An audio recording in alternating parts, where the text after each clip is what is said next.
posture. Yeah. Yes. Go ahead. So my question is, in the yoga tradition, the meditation part, the way I understand it, came later. It wasn't part of the original yoga, Yes. and I'm just wondering what was there before meditation. What did they do before meditation? Yes.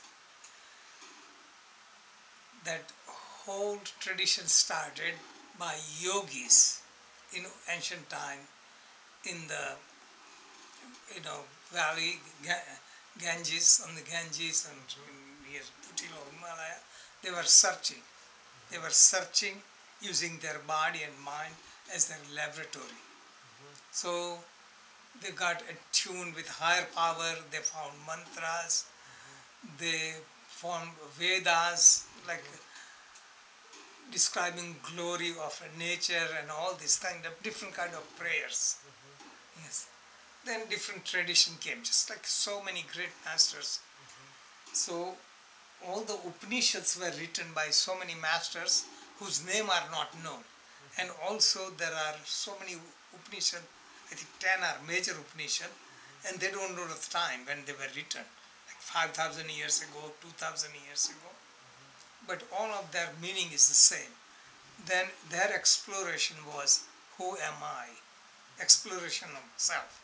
So all the Vedanta or Upanishads and all this is searching for self.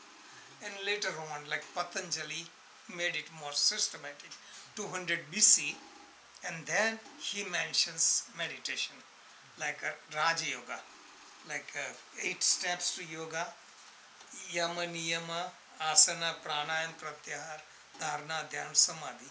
He shows systematic steps, being in harmony and all this, and gives more emphasis on meditation, mind, and purifying the mind.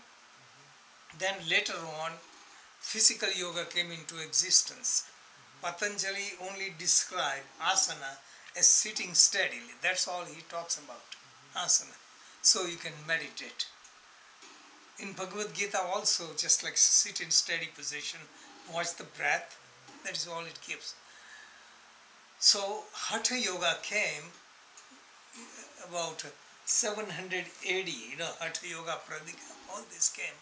Kundalini Yoga and all this came in details almost 700 AD. That's that much later.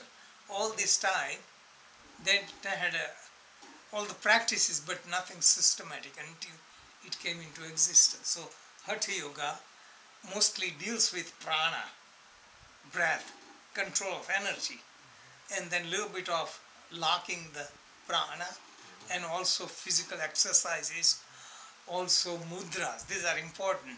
So physical yoga came into existence more in last 100 years, Iyengar tradition, then Krishnamacharya tradition, all this came, and then it diluted further. So it actually deviated much more from real yoga. So if we look back to summarize, physical yoga leads to Hatha Yoga, means balance of prana. Hatha Yoga leads to meditation. Meditation leads to self-realization. So really previously, they looked at the stars, they looked at heaven, and they sing the glory, and they describe all the powers, gods, goddesses, and all this symbolically. And also they found mantras and vibrations. About the temples, where they had the temples where they showed different people doing different positions that later on became yoga. In different temples they built. Did you ever notice that? Where? Which temple? In India. Or the temples they built, they have different positions that people are in. Yes. On the temples that they built. Yes. Many of the temples, the famous temples, have sex positions on the outskirts of the temple. So the purpose is, we look at it, outside all the worldly temptation. So leave it behind before you enter the temple. Right, that's what it is, okay. Also, when you look at Tantra Yoga or sex, in the old times, they did not deny anything. See, developed the science of sex, science of everything, science of mantra sound, science of astronomy, astrology, vastu, which is feng shui, all this they developed.